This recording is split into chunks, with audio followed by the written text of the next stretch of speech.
క్వెషన్స్‌ని ఎలా ఫ్రేమ్ చేయాలో చూద్దాము. క్వెషన్స్‌ని డబ్ల్యూహెచ్ వర్డ్స్‌తో స్టార్ట్ చేస్తాము. అంటే ఇంటరాగేటివ్ వర్డ్స్ అంటాం వీటిని.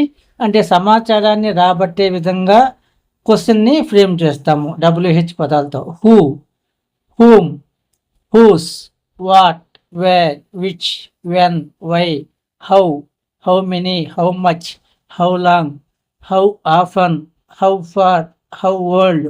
ఇవన్నీ కూడా ప్రశ్న మొదలయ్యే పదాలు. వీటిని క్వెషన్ వర్డ్స్ అంటారు. ఇంటరాగేటివ్ వర్డ్స్ అని కూడా అంటారు. ఆ క్వెషన్ ఎలా తయారవుతుంది అంటే సింటాక్స్ చూడాలి. సూత్రం చూద్దాం. ఫస్ట్ డబ్ల్యూహెచ్ వర్డ్, ఈ ఇంటరాగేటివ్ వర్డ్ ఉండాలి. తర్వాత యాక్సిలరీ లేదా హెల్పింగ్ వెర్బ్ ఉండాలి. అంటే ప్రెజెంట్ టెన్స్లో అయితే యామ్, ఆర్, ఈజ్, పాస్ట్ టెన్స్లో వాజ్, వర్, ఫ్యూచర్ టెన్స్లో విల్, షల్ ఇవి ఉండాలి. వాటి తర్వాత సబ్జెక్ట్ ఉంటుంది. నౌన్ ఆర్ ప్రొనౌన్ ఏదైనా ఒకటి ఉండాలి. తర్వాత మెయిన్ వెర్బ్ ఉండాలి. తర్వాత ఆబ్జెక్టివ్ కంపల్సరీగా ఉండాలని ఏం లేదు, అవసరాన్ని బట్టి ఉంటుంది, లేదంటే లేదు.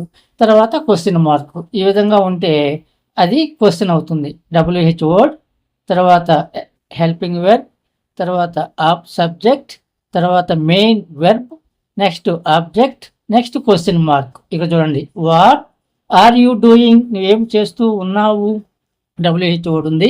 తర్వాత ఆర్ హెల్పింగ్ వెర్బ్ ఉంది. యూ ఇక్కడ సబ్జెక్ట్ ఉంది, ప్రొనౌన్. తర్వాత మెయిన్ వెర్బ్ డూయింగ్ ఉంది. హౌ మచ్ కాస్ట్, ఎంత ధర. వేర్ హ్యావ్ దే గాన్, వాళ్ళు ఎక్కడికి వెళ్ళారు. Why is the baby crying, ఎందుకు ఏడుస్తూ ఉంది. ఇట్లా సమాచారాన్ని రాబట్టే విధంగా ఈ ప్రశ్నలు ఉంటాయి ఇంటరాగేటివ్ వర్డ్ ఉపయోగిస్తే. ఆ ఇంటరాగేటివ్ వర్డ్సే డబ్ల్యూహెచ్ పదాలని చెప్పడం జరుగుతుంది.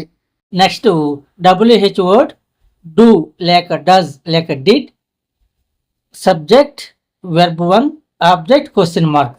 ఇక్కడ డూ డస్లను ప్రజెంట్ సింపుల్ టెన్స్లో ఉపయోగిస్తాము. డిడ్ని పాస్ట్ సింపుల్ టెన్స్లో ఉపయోగిస్తాము. డబ్ల్యూహెచ్ వర్డ్ ఉంటుంది. నెక్స్ట్ డూ లేదా డస్, పాస్ట్ టెన్స్ అయితే డిడ్ ఉపయోగించాలి. నెక్స్ట్ సబ్జెక్ట్ ఉంటుంది, నౌన్ ఆర్ ప్రొనౌన్. తర్వాత మెయిన్ వెర్బ్ ఉంటుంది, అది V1గా ఉంటుంది. తర్వాత అవసరాన్ని బట్టి ఆబ్జెక్ట్. నెక్స్ట్ క్వశ్చన్ మార్క్ ఉంటుంది. వేర్ డిడ్ యూ గో, ఎక్కడికి వెళ్ళావు. వై డస్ హీ కమ్, అతను ఎందుకు వస్తాడు. How much did he give, ఎంత అతను ఇచ్చాడు. ఈ విధంగా క్వశ్చన్స్ని ఫ్రేమ్ చేస్తాము. క్వశ్చన్లో డబ్ల్యూహెచ్ వర్డ్ సబ్జెక్ట్గా ఉంటే డూ డస్ డిడ్లను ఉపయోగించం. Who does teach you English అనకూడదు, హూ టీచర్స్ యూ ఇంగ్లీష్ అని అనాలి. ఈ విధంగా మనం డబ్ల్యూహెచ్ పదాలతో క్వశ్చన్ తయారు చేస్తాము.